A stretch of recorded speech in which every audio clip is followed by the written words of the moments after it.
बिस्मिल्लाहिर्रहमानिर्रहीम। अस्सलाम वालेकुम। मैं हूं अली अकबर। आप देख रहे हैं यूट्यूब चैनल। दोस्तों, आज पाकिस्तान में अहम डेवलपमेंट हुई हैं, यानी कि बाप पार्टी के बहुत सारे लोग 7 से 8 लोग पीपल पार्टी में शामिल हो गए हैं। यानी कि आसिफ अली जरदारी जो है वो कामयाब सूबा बलूचिस्तान में हो गया है लोगों को अपने साथ मिलाने में, और जनूबी पंजाब में भी काफ़ी लोग जो हैं उनके रब्ते में हैं। यानी कि आसिफ अली जरदारी साहब इस वक्त जो अपने फार्मूले हैं वो जनूबी पंजाब के अंदर भी वो लागू करने के चक्कर में लगे हुए हैं। यानी कि काफ़ी सारे लोगों को पीपल पार्टी में शामिल करने के चक्कर में लगे हुए हैं, ताकि पीपल पार्टी का जो इमेज है जो ख़राब हो चुका था वो दोबारा बहाल हो सके। लेकिन ये नामुमकिन सी बात है, बहुत मुश्किल सी बात है कि दोबारा पंजाब के अंदर पीपल पार्टी जो है वो मजबूत हो सके। जिस तरीके से पीपल पार्टी का आसिफ अली जरदारी ने बेड़ा गर्क किया है, शायद ही इस तरह किसी ने किया हो। और पंजाब में मुस्लिम लीग नून का मरियम नवाज साहबा ने बेड़ा गर्क किया है। आने वाले वक्त में इसकी कोई आपको नज़ीर नहीं मिलेगी। कल आप लोगों ने सोशल मीडिया के ऊपर एक पिक्चर देखी होगी, एक आदमी बेचारा वो मीरपुर खास का रहने वाला है, आटे का 5 किलो का थैला लेने गया था, वापस नहीं लौट सका। उसकी यानी कि मरे हुए की तस्वीर जो है वो शेयर हो रही है सोशल मीडिया के ऊपर। वो बेचारा जान की बाजी हार गया। ये वही आटा था जो हमारा वजीर आज़म, जिसके बारे में ये कहा था कि मैं अपने कपड़े बेचकर आपको आटा सस्ता दूंगा। ये आने वाले वक्त में मजीद किल्लत पड़ जाएगी आटे की। गंदम जो है वो आएगी मार्च में, मार्च से पहले गंदम नहीं आएगी। और गंदम जो है वो पहले से कम उसकी पैदावार है, सिर्फ पंजाब में होगी। सिंध में वो सैलाब की वजह से गंदम की बुआई नहीं हो सकी। सिंध और पंजाब ही है जो पूरे पाकिस्तान को गंदम सप्लाई करता था। अब इन दोनों सूबों में जब गंदम की किल्लत है तो समझो पूरे पाकिस्तान में गंदम की किल्लत है। पाकिस्तान के एक जरदारी सब पर भारी का जो नारा लगाती थी पीपल पार्टी, आज आसिफ अली जरदारी में सूबा बलूचिस्तान के अंदर वो साबित कर दिखाया है। 5 से 7 आदमी बाप पार्टी के उसने पीपल पार्टी में शामिल कर लिए हैं। ये है आसिफ अली जरदारी। ये वही शख्स है जब पीटीआई की हुकूमत में ये गिरफ्तार हुआ था तो ये व्हील चेयर के ऊपर अदालत में जाता था, हाथ में छड़ी पकड़े हुए, हाथ इसके कांप रहे होते थे। अदालत को बताता था कि मैं बीमार हूं, मैं अदालत में तारीख पर नहीं आ सकता। लेकिन इसके बावजूद ये सियासतदान जब हुकूमत में आ जाते हैं तो ये घोड़े की तरह तंदुरुस्त चालाक हो जाते हैं। जब ये इनके ऊपर केस बनते हैं या जेल में जाते हैं तो सब के सब बीमार। शहबाज शरीफ साहब जेल में गया बीमार, हमजा गए बीमार, नवाज शरीफ साहब जेल में गया बीमार, मरियम साहबा गई बीमार, आसिफ अली जरदारी साहब गए बीमार, ख्वाजा आसिफ गया बीमार, साद रफीक गया बीमार। ये सब तो बीमार हो जाते हैं। डॉक्टर आसम गया बीमार। कोई भी ऐसा सियासतदान नहीं है जो जेल में जाए तो बीमार ना हो। ये अपने घर को सब जेल बना लेते हैं। ये जो जेल है ये भी गरीबों के लिए है। गरीब को तो वहां से वो जमानत नहीं मिलती। ये जो सियासतदान है ये जब जेल में जाते हैं सब बीमार हो जाते हैं। इनको ऐसी बीमारियां लग जाती हैं जो ठीक होने का नाम ही नहीं लेती, उनका पता ही नहीं चलता। शहबाज शरीफ साहब की कमर में दर्द होता था पेशी पर जाने के लिए, अब घोड़ों की तरह भाग रहा है। क्या कब तक ये अवाम को बेवकूफ बनाते रहेंगे? पाकिस्तानियों, ये समझने की बात है, ये अवाम के जज्बात से खेल रहे हैं। ये पाकिस्तान को डबो कर रहेंगे। बेड़ा इन्होंने गर्क कर दिया है अपनी नालायक पॉलिसियों की वजह से। कोई एक अदारा तरक्की में नहीं जा रहा, कोई एक अदारा जो है वो सही काम नहीं कर रहा। रेलवे कसारे में जा रही, हमारी PIB कसारे में जा रही, स्टील मिल का तो बेड़ा ही गर्क कर दिया। अभी कल आपने सुना होगा साद रफीक साहब का बयान कि हमने 3 एयरपोर्ट जो हैं आउट ऑफ सोर्स में दे दिए। कैसे कैसे ये वर्ड इनके दिमाग में आते हैं कि 60% हमारी आबादी अनपढ़ है और इंग्लिश के ऐसे वर्ड लेकर आते हैं जो उनको पता ही ना चल सके। आउट ऑफ सोर्स ले आए। क्या सच क्यों नहीं बताते कि तुमने ये एयरपोर्ट जो हैं वो बेच दिए हैं या किराए पर दे दिए, कि हमारी 24 करोड़ आवाम को पता चल सके आपके काले करतूतों का। ये जो है फिलासफर, ये अरस्तु, ये सुकरात, ये बुकरात, 14 पार्टियों के मंजे हुए फिलासफर जो इस वक्त नाकाम हो चुके हैं। अभी मेरे पाकिस्तान में सिर्फ वो जो हैं जो ज़र मुबादला है वो 4.5 अरब रह गया। वो भी अपने नहीं है, वो सऊदी अरब के हैं, चाइना के हैं, UAE के हैं। कहते हैं कि साख डार साहब ने अभी बयान दिया था कि पाकिस्तान में 10 अरब डॉलर है वो 10 अरब डॉलर जो है वो जो कमर्शियल बैंकों में पड़ा है उनको भी साथ शामिल कर लिया। वो तो लोगों के हैं या कमर्शियल बैंक के हैं। हुकूमत पाकिस्तान की मालकियत वो होती है जो स्टेट बैंक के अंदर दौलत पड़ी हो। स्टेट बैंक में इस वक्त सिर्फ 4.5 अरब डॉलर पड़ा हुआ है जो हुकूमत पाकिस्तान की, यानी कि उसको समझ लो कि उसकी मालकियत है। हुकूमत पाकिस्तान की उसके ऊपर मालकियत है लेकिन उसके हैं नहीं, लोगों के देने हैं, किस्तें देनी है, IMF के देने हैं। IMF वाले पहले कह रहे हैं कि शहबाज शरीफ ने जो वादे किए थे वो पूरे करो, लेकिन पूरे तो कोई करने से रहा। कभी ये दुकानें बंद कर देते हैं। कल साद रफीक साहब कह रहे थे कि यूके में जो एयरपोर्ट हैं वो भी source of out of source में है। पेरिस वालों ने दिए हुए हैं, जर्मन वालों ने दिए हुए हैं, इटली वालों ने दिए हुए हैं। और इस आदमी से आदमी पूछे, इस साद रफीक से कोई पूछे, तुम इस तरह की मिसालें तो देते हो, दूसरी क्यों नहीं मिसालें देते? यूके के अदल इंसाफ की मिसालें क्यों नहीं देते? वहां की पुलिस की मिसालें क्यों नहीं देते? वहां के सियासतदानों की मिसालें क्यों नहीं देते? वहां के जो अदारे हैं उनकी मिसालें क्यों नहीं देते? उनका अदल इंसाफ जो है वो क्यों नहीं अपनाते? उनकी पुलिस के जो कानून है वो क्यों नहीं अपनाते? सिर्फ ये कहते हैं कि वो यूके वालों ने जो किराए पर दिए हुए हमने भी दे दिए, इससे जो है जो PIB है वो उसका खसारा खत्म हो जाएगा, वो इजाफे में जाएगी। ये हर चीज बेच देंगे, मोटरवे बेच दी, एयरपोर्ट बेच दिए, अब रह क्या गया है? सब लोग ले जाएंगे, कोई मोटरवे ले जाएगा, कोई जहाज ले जाएंगे, कोई एयरपोर्ट ले जाएंगे, कोई PTV ले जाएंगे, बचेगा क्या? आज आपको मैं एक और बात बताता हूं पाकिस्तानियों, ये जो सियासतदान है आपके इर्द गिर्द रहते हैं, सच बताना है ये सियासत में आने से पहले इनके क्या हालात थे और अब इनके क्या हालात हैं। अगर जब ये सियासत में आए थे उस वक्त जो दौलत थी उससे अब में कितना फर्क है?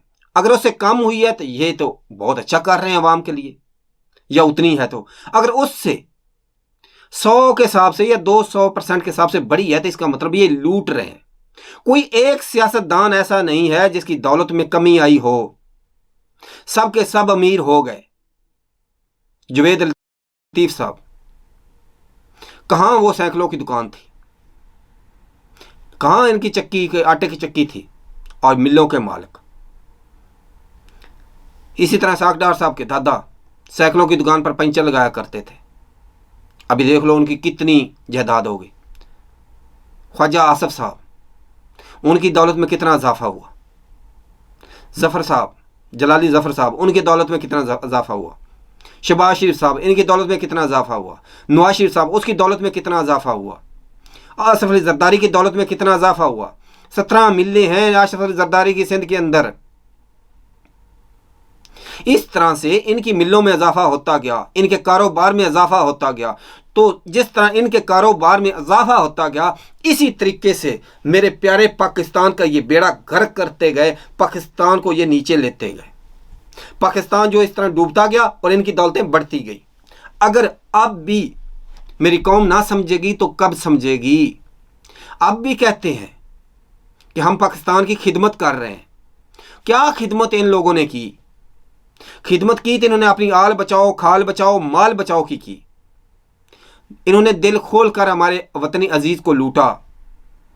सब ने पाकिस्तान से बैर जायदादें बनाई हुई हैं, सब उड़ जाएंगे। ख्वाजा आसिफ अली कहता था कि पाकिस्तान डूब जाएगा, दुकानें बंद हो जाएंगी, पाकिस्तान अंधेरे में चला जाएगा। उससे आदमी पूछे तेरे को किसने दावत दी थी कि चलती हुई PTI की हुकूमत को चलता करो? अच्छा खासा पाकिस्तान चाह रहा था। 16.2 अरब पाकिस्तान के असासे थे उस वक्त। ज़र मुबादला पाकिस्तान के पास था जो अब 4.5 अरब रह गया है। इनकी इन हुक्मरानों की अजाशियाँ ख़त्म होने का नाम ही नहीं ले रही। 80 अरकान की इन्होंने बना दिया कबीना, पूरी PDM। आओ मज़े करो, आओ मिलकर लूटते हैं, मिलकर खाते हैं पाकिस्तान को। इन्होंने एक ऐसा फार्मूला बनाया। कुछ ऐसे भी वजीर हैं जिनके पास कोई वजारत ही नहीं है। जुवेद लतीफ साहब, कोई वजारत ही नहीं, पता ही नहीं है उसके पास वजारत क्या है। ऐसे भी सियासतदान हैं उनके पास वजारत नहीं है, लेकिन उनको वजीर का जो प्रोटोकॉल है वो दिया गया है। यहाँ यूरोप की इनको ये मिसाल क्यों नहीं देते, जब वजीर गुजरता है कोई सड़क बंद नहीं होती, कोई गली बंद नहीं होती, कोई रोड बंद नहीं होता, कोई ट्रैफिक बंद नहीं होती। लेकिन पाकिस्तान में कोई चेयरमैन भी गुजरता है 2 घंटे पहले ट्रैफिक बंद कर देते हैं, चेयरमैन साहब जा रहे हैं। क्या वो जमाना था, क्या वो शान शौकत थी जब नवाज शरीफ साहब का दिल किया था मरी में फज्जे के पाए खाने में, उसी वक्त ऑर्डर दिया लाहौर से फज्जे के पाए लाए जाए। हाँ, इन गुनहगार आंखों ने देखा कि हेलीकॉप्टर के अंदर फज्जे के पाए लाहौर से मरी गए।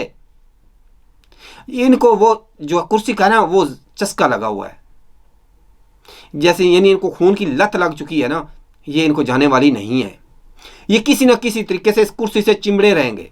बेशक पाकिस्तान का दिवालिया निकाल दें, पाकिस्तान की मौशत तबाह कर दें, इन्होंने कर दी है। मिलें बंद होगी, कारोबार तबाह बर्बाद हो गए, और क्या करेंगे। लेकिन इनके कारोबार बंद नहीं हुए, इनके कारोबार बढ़ते गए। बंद हुए थे गरीब के, बंद हुए थे वतनी अजीज के कारोबार बंद हुए। अब भी समझना पड़ेगा, ये अगर इस तरीके से आगे चलेंगे तो 1 माह से ज़्यादा पाकिस्तान नहीं चल पाएगा। दोस्तों मेरी आप लोगों अभी आपसे एक और बात शेयर करता हूँ। इसहाक डार साहब डॉलर की कीमत को इस तरह दबा कर रखे हुए हैं, एक जैली जिस तरीके से मुर्गी अंडों के ऊपर बैठी होती है बच्चे निकालने के लिए, 225 से 230 के दौरान रखा हुआ है। हकीकत में जो डॉलर है उसकी कीमत 262 से 265 तक है, जो मार्केट के ओपन मार्केट में जो 270 का भी नहीं मिल रहा। लेकिन बैंक के अंदर जो उसकी कीमत, इंटर बैंक में उसकी जो कीमत साकडार साहब ने रखी हुई है जबरन, वो 225 से 226-27 है। लेकिन इतना हकीकत में होता नहीं है। ओपन मार्केट या इंटर बैंक में जो फ़र्क होता है इनकी कीमतों का, वो 1 या 2 रुपये तक होता है, इससे ज़्यादा नहीं होता। इससे जो पाकिस्तान की मुआशत है वो तबाह बर्बाद हो जाएगी। कोई एलसी ओपन नहीं हो रही। अब सोयाबीन के लिए या ओलियन ऑयल के लिए, कनोला के लिए, काटन के लिए, ऑयल के लिए इनके पास पैसे नहीं है। ये ऑयल भी शॉर्ट हो जाएगा, थोड़े दिन तक घी बहुत महंगा हो जाएगा। गरीब की पहुंच से तो पहले ही बहुत दूर हो गया। आटा दूर हो गया, घी महंगा हो गया, दालें महंगी हो गई, चने महंगे हो गए, सब्जी महंगी हो गई, टमाटर, घी, हर चीज़ के ऊपर रेट बढ़ गए हैं। 2-2, 3-300 रुपया। कहाँ से गरीब खाएगा, किधर जाएगा वो गरीब पाकिस्तानी जो एक दिहाड़ीदार है, जो 1000 रुपये की दिहाड़ी लगाता है। वो आटा लेकर आएगा, तेल लेकर आएगा, सब्जी लेकर आएगा, टमाटर लेकर आएगा, दही लेकर आएगा, बच्चों की फीस भरेगा, किराया का मकान का किराया देगा, बिजली के बिल भरेगा, गैस के बिल भरेगा। क्या करेगा। ये जो तजर्बाकार मिस्त्री थे, इन्होंने पाकिस्तान की ऐसी ठुकाई की, अपनी इनकी जायदाद दिन ब दिन बढ़ती गई और पाकिस्तान दिन ब दिन नीचे चला जाता गया। पाकिस्तान का इन्होंने बेड़ा गर्क कर दिया, तबाह बर्बाद कर दिया। हर अदारा जिस पर भी हाथ डालो वही आगे से चीख रहा है। रेलवे पे हाथ डालो वो चीख रहा है, पीआईबी पे हाथ डालो वो चीख रहा है, स्टील मिल पे हाथ डालो वो चीख रहा है। कोई ऐसा अदारा नहीं है जो प्रॉफिट में जा रहा हो, सब खसारे में। सब में बड़े बड़े रिश्वतखोर बैठे हुए, सब ने मिलकर इस मुल्क को लूटा है, दिल खोल कर लूटा है, दोनों हाथों से लूटा है। खासकर ये 2 खानदान, मुस्लिम लीग नून और पीपल पार्टी, इन्होंने तो पाकिस्तान का बेड़ा गर्क कर दिया। अभी आसिफ अली जरदारी साहब पंजाब में, जनूबी पंजाब में दोबारा पीपीए को मजबूत करने के चक्कर में लगा हुआ है। बहुत सारे पीटीआई के अरकान उनसे राब्ते में हैं ताकि वो उनको तोड़ मरोड़ सके। आपको पता होगा कि आसिफ अली जरदारी साहब तोड़ जोड़ के मास्टर माने जाते हैं। यही उन्होंने आज सुबह बलूचिस्तान में चमत्कार कर दिखाया। बाप पार्टी के अरकान को पीपल पार्टी में शामिल किया और 2-4 और भी आज़ाद उम्मीदवारों ने पीपल पार्टी में आज शमूलियत अख्तियार की है। बहुत पाकिस्तानी उस वक्त हैरान होंगे जब बाप पार्टी ने पीपल पार्टी के झंडे अपने गले में डाले थे, बल्कि एक जरदारी 100 बीमारी ने किस तरीके से मेरे वतन को लूटा। यही जरदारी था जिसके बारे में अमेरिका अखबार में लिखा था मिस्टर 10%, यानी 10% ये कमीशन लेता था।